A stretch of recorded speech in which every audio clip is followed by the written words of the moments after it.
करना साधु का क्या काम होता है? गिरते हुए को जो साध ले उसे साधु कहते हैं। बोले हमारा जो कोई सम्मान करे क्या हम उसी के घर जाएं?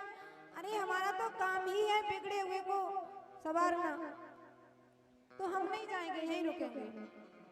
वैश्या ने सामग्री दी और संतों ने भगवान का भंडारा बनाया बड़े प्रेम से वृक्ष के नीचे। और सारे शिष्यों ने पाया, जब महंत जी की बारी आई, एक निवाला मुख में लिया ही था कि नेत्रों में आंसू आ गए। शिष्यों ने पूछा, गुरुजी आप रो क्यों रहे हो? महंत जी बोले कि मैं पापी अजामिल के घर का अन्न खा रहा हूं।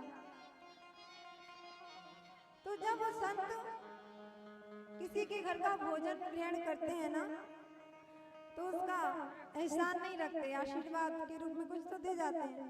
तो मैं ऐसा क्या करूं ताकि जो पापी अजामिल है ना, इसके पाप कम हो जाए? तो सभी बताने लगे कहीं कुछ कहीं कुछ। महंत जी बोले कि वो ऐसे सुधरने वाला नहीं है, कुछ ऐसा उपाय होता कि जो वो भगवान का नाम लेने लग जाता। इतनी बात कर ही रहे थे, महाराज तब तक अजामिल का आना हुआ। हाथ में नंग तलवार, सर पर काली पट्टी और विकराल स्वरूप उसका। संतों को देखकर द्वार पर भड़क गया, जोर जोर से चिल्लाने लगा, बरसने लगा, अरे क्यों आए, किस लिए आए, किसने बुलाया, कहां से आए? वो चिल्ला रहा था, तब तक महाराज वैश्या आ गए बाहर निकल के और देखा कि संतों को डांट रहा है अजामिल। तो एक बात बड़ी अच्छी है कि कोई ना, हर व्यक्ति किसी ना किसी से डरता जरूर है। ऐसा व्यक्ति, हर व्यक्ति किसी ना किसी से डरता है। कोई तो उसके जीवन में होगा जिससे वो डरता होगा। लेकिन अजामिल इतना बड़ा डाकू है कि सारी दुनिया से डरती, और अजामिल अपनी पत्नी से डरता था। लेकिन कहते हैं ना, जो साधु संत कभी किसी का कुछ नहीं चुराते ना बिगाड़ते, उन्हें किसी से डरने की आवश्यकता नहीं होती।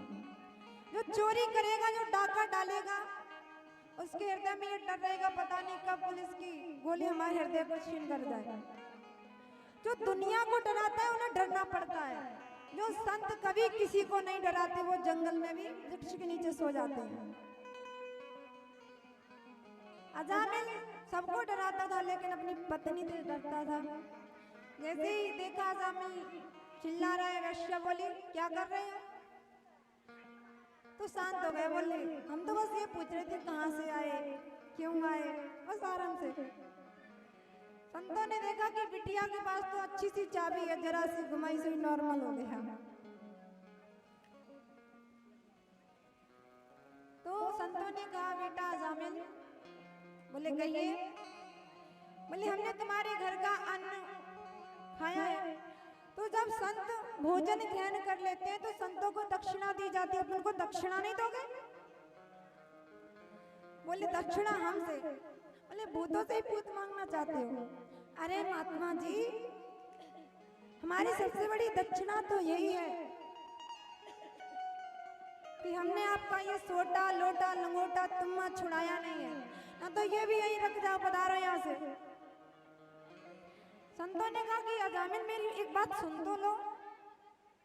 पत्नी ने कहा, जब महात्मा जी बोले तो तुम गौर से सुन भी नहीं सकते? नहीं नहीं, मैं यही कह रहा था कि आप बताइए। संतों ने कहा कि ये बताओ तुम्हारे पुत्र कितने हैं?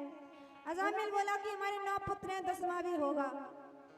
संतों ने कहा, तो बेटा हम बस यही चाहते हैं कि तुम्हारी जो 10वीं संतान होना, उसका नाम तुम नारायण रख देना। देखिए कितना सुंदर उपाय बताया संतों ने। वैसे भगवान का नाम नहीं लेगा, लेकिन जब अपने पुत्र को बुलाएगा ना, तो नारायण का नाम आ जाएगा। इसीलिए तो कहते हैं मैया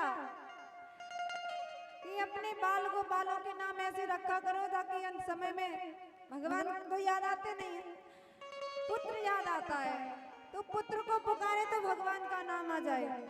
और आजकल नामों की ऐसी महिमा, ऐसे ऐसे नाम रखे जा रहे हैं महाराज।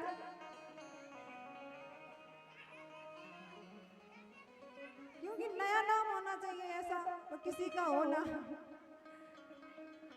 कल्याण का तो किसी को सोचना नहीं है, नई नई नाम रखने हैं। बोल वृंदावन में हरिलाल की। तो संतों ने बड़ा सुंदर उपाय बताया और अजामिल ने अपने 10वें पुत्र का नाम नारायण रखा। तो पाप में तो कोई कमी नहीं हुई, लेकिन जब भी कोई कार्य करता तो कहता बेटा अजामिल आओ मेरे पास, चलो ये कार्य करते हैं, चलो बेटा अजामिल घूमने वो नारायण घूमने चलते हैं, चलो बेटा नारायण वहाँ चलते हैं। तो दिन में 10-5 बार कम से कम भगवान का नाम लेने लग गया। कहते हैं अजामिल का अंत समय आया और यमराज के दूत अजामिल को लेने के लिए आए। अजामिल चारपाई पे लेटा हुआ है और यमराज के दूत आए, गले में रस्सी बांधी और ले जाने लगे। अब ये चिल्लाया घबराया। तो कहते हैं कि थोड़ी दूर पर अजामिल का बेटा खेल रहा था, कौन?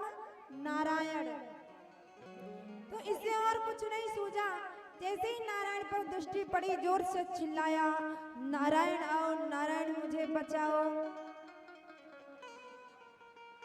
और क्या बोला कि यह काले काले काले दूत, अरे हाँ हाँ मुझको डर पाते हैं।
जैसे दृष्टि पड़ी जोर से चिल्लाया नारायण आओ, नारायण मुझे बचाओ।